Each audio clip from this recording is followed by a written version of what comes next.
नामांतरवीर उपेंद्रजी शेंडे साहेब यांच्या प्रतिमेला वंदन करून आज रिपब्लिकन पक्षाच्या वतीने या विधिमंडळाच्या अधिवेशनावर धडक मोर्चाचं आयोजन करण्यात आलेलं आहे।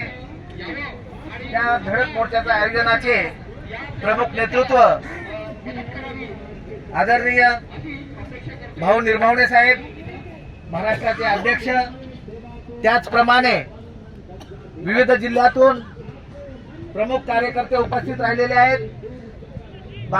ओबीसी उत्तर भारतामध्ये मोठ्या संख्येने आंदोलन चालू आहे। महाराष्ट्र राज्याच्या जनतेच्या वतीने आमची आपल्याला विनंती आहे माननीय मुख्यमंत्र्यांना की आपण सुद्धा ही जी नियमावली आहे 2026 ची ही मागासवर्गीयांच्या हिताच्यासाठी आहे। ही जी नियमावली आहे ही कायम करण्याच्यासाठी, कारण सुप्रीम कोर्टाचा आदेश आहे, त्यामुळे ही जी नियमावली आहे ही कायम करण्यासाठी आपण केंद्र सरकारला शिफारस करावी अशी आमची आपल्याला विनंती आहे। बांधवांनो, मुस्लिम समाजाचं आरक्षण मागच्या ह्याच्यात काढून घेतलं। आता रोजाचे दिवस चालू आहे, त्यामुळे आमचे काही मुस्लिम बांधव आज या मोर्चामध्ये आलेले नाही।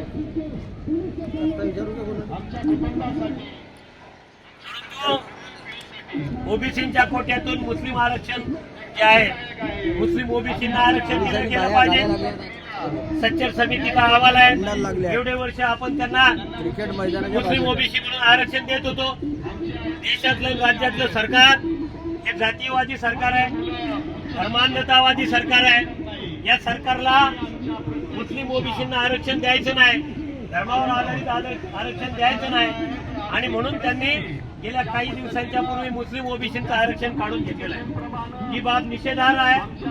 राज्य सरकारला, माननीय मुख्यमंत्र्याला आमचं सांगणं आहे, विषय होता त्याच्यावर सुद्धा तुम्ही लवकरात लवकर निर्णय घेणार होता, त्याचं काय झालं अजूनही गुलदस्त्यात आहे। महामंडळ प्राधिकरणाच्या कर्मचाऱ्यांना पेन्शन नाही आहे, त्यांनाही राज्य सरकारच्या सारखी जुनी पेन्शन योजना द्या। आमच्या आशा वर्कर आहे, अंगणवाडी भगिनी आहेत, आमचे कोतवाल आहेत, या लोकांना शासकीय कर्मचाऱ्यांचा दर्जा द्यावा, अशी विविध मागण्या आहेत। ज्या महाविहारासाठी आपलं आंदोलन होत आहे, बौद्धांसाठी कायदा आहे, आणि म्हणून सगळे मंदिर इतरांच्या ताब्यामध्ये असून ते त्याचे कारभारी आहेत, परंतु असं एकच आपलं बौद्ध मंदिर आहे, महाविहार आहे, त्यामध्ये हिंदूंचं राज्य त्या ठिकाणी प्रस्थापित करण्याचं काम। मग हे का घटनेनुसार हे ताब्यात दिलं पाहिजे, आणि म्हणून यासाठी आम्ही या ठिकाणी हा मोर्चा घेऊन त्या ठिकाणी आलेलो आहे। अंगणवाडी सेविका यांचं मानधन वाढलं पाहिजे। सरकारचा धिक्कार असो, धिक्कार असो, धिक्कार असो, जातीवादी सरकारचा धिक्कार असो, नाही का बांगलादेशी लोक कसा ह्या लोकांनी प्रवेश केला, आणि आज तुम्ही तुमच्या अपेक्षा काय आहेत की आज तुम्ही सरसकट गेली 40-50 वर्षापासून बसलेल्या फेरीवाल्यांचं आज तुम्ही त्यांच्यावरती दुःखाचा नांगर फिरवत आहात।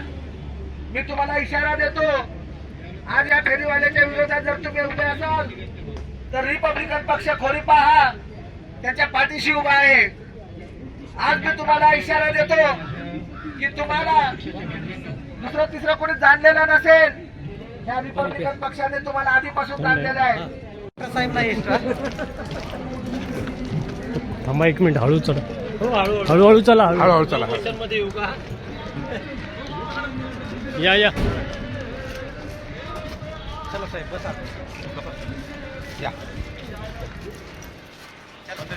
मागो साहेब। सो रिपब्लिकन पक्ष खोरीपाचा विजय असो।